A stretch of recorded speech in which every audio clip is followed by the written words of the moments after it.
It's 7:42 a.m. on a Tuesday, and you're standing in line at Starbucks. The guy in front of you orders a venti caramel macchiato. Card taps quietly. $5 in change disappears like it was never even there. Nobody at the counter notices. Nobody at the table next to you notices. You don't even notice. It's just $5. Maybe for you, it's not coffee at all. Maybe it's the energy drink you grab before a closing shift, or the delivery fee you barely glance at when you're too tired to cook, or the gas station snack you grab without even slowing your walk. Different purchase, same $5. Same invisible little habit, playing out in millions of lives across the country every single morning. But what if I told you that exact moment, that exact decision, repeated every single day for the next 40 years, could be the difference between retiring with options and retiring with regrets? What if I told you two people, born the same year, raised in the same kind of neighborhood, making the same paycheck,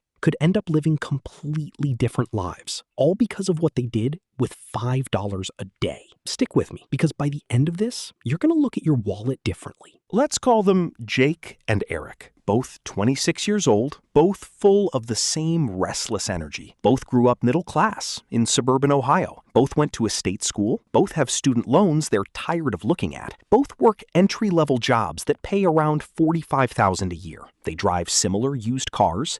They split the same kind of apartment rent with roommates. If you put them side by side at a barbecue, you would not be able to tell them apart. Same haircuts, same Sunday football plans, same complaints about gas prices. There is nothing on paper that separates these two men. And that's exactly the point, because the difference that's about to unfold between them has nothing to do with luck or talent or some lucky stock tip. It comes down to one small, almost forgettable habit that neither of them ever thinks twice about. Every morning, Jake stops for his coffee. Eric does too, sometimes. A drive-through breakfast sandwich here, a Red Bull there, a DoorDash delivery fee on a lazy Sunday. Add it up, and it lands right around $5 a day for both of them, give or take. But one day, almost by accident, Eric opens one of those investing apps everyone's been talking about and sets up an automatic transfer, $5 a day, automatically, into a simple index fund. He barely feels it leave his account. He doesn't tell anyone. He doesn't change his lifestyle. He still gets coffee most mornings. He just skips it a little more often than before. Jake keeps doing exactly what he's always done. And for the next few years, you would swear nothing changed at all. This is the part nobody talks about, because it's not exciting. $5 doesn't feel like money. It feels like nothing, like pocket change.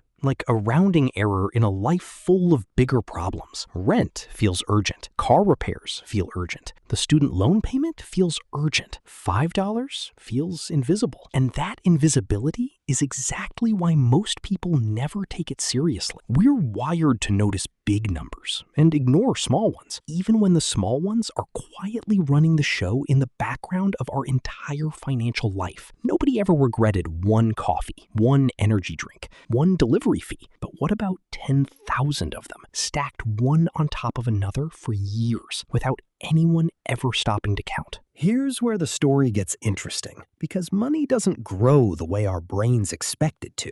It doesn't move in a straight line. For years, it barely moves at all. And that's exactly when most people give up, or never start in the first place, convinced the whole thing is a waste of time. Picture a snowball at the top of a hill, the size of a golf ball, rolling so slowly you'd think it was pointless to even watch. But it keeps rolling. And somewhere down that hill, without any dramatic moment, without any fireworks, that golf ball becomes a boulder. Eric's $5 a day isn't trying to make him rich overnight. It's just quietly rolling day after day while he lives his normal 20s, completely unaware of how big that snowball is becoming underneath the surface of his ordinary life. Fast forward 10 years. Jake and Eric are both 36 now. Honestly, their lives still look pretty similar from the outside. The kind of similarity that would fool anyone who only checks in once a year at a wedding or a holiday party. Eric isn't driving a Lamborghini. He didn't quit his job. He's not posting yacht photos online. He just has this quiet sense of calm that Jake doesn't have, especially when his car breaks down or his hours get cut at work. Eric checks his account sometimes and feels a small, strange comfort, like a security blanket he forgot he was holding on to. Jake, meanwhile, is still living paycheck to paycheck, not because he makes less money, but because nothing was ever set aside to grow on its own. The differences are subtle right now, almost easy to miss if you're not looking closely, but subtle differences, given enough time, rarely stay subtle. Now fast forward again, 20 years from that very first cup of coffee, the one that felt like nothing at the time. Jake and Eric are 46, and this is where the story stops being subtle. Eric has financial breathing room that Jake simply doesn't have. When Eric's company announces layoffs, he's nervous, sure, but he's not panicking because he has options sitting in his back pocket. He could take a few months to find the right job instead of grabbing the first job. Jake doesn't have that luxury anymore. He takes whatever comes first, even if it's a step backward, because he genuinely can't afford not to. Eric has started thinking about helping his kid avoid student loans someday. Jake is still paying off his own from decades ago. The stress living in their bodies is different too. Eric sleeps through the night. Jake lies awake, doing math in his head that never quite adds up to enough. Same starting line 2 decades ago.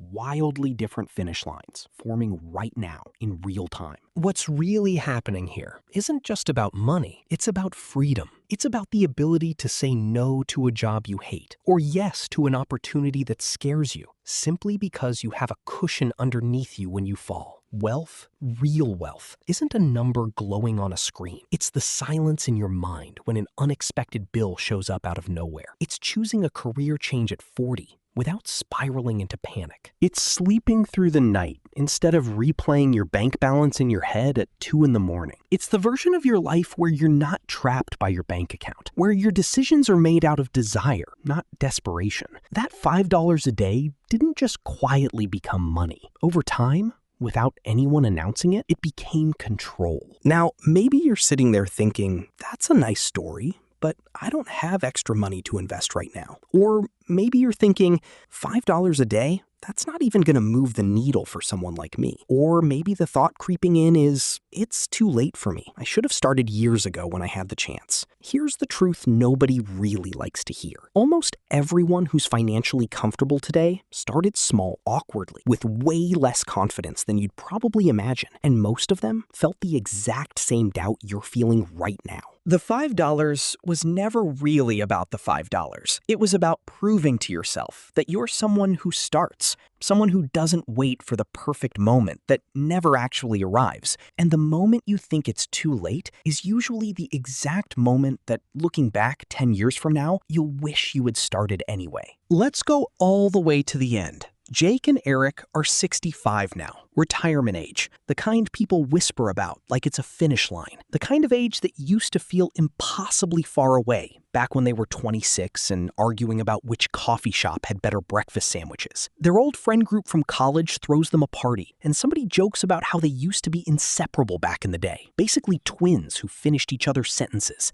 Eric retires on his own terms, whenever he decides he's ready, not whenever the bills decide for him. He travels in the fall, when flights are cheaper and the crowds have thinned out. He helps his daughter with a down payment on her first house without blinking. Jake is still working, not because he wants to, but because he genuinely has to. He smiles at the party, but there's a tightness behind his eyes that wasn't there 20 years ago. The quiet look of someone doing math about how many more years he has left at a job he stopped enjoying a decade ago.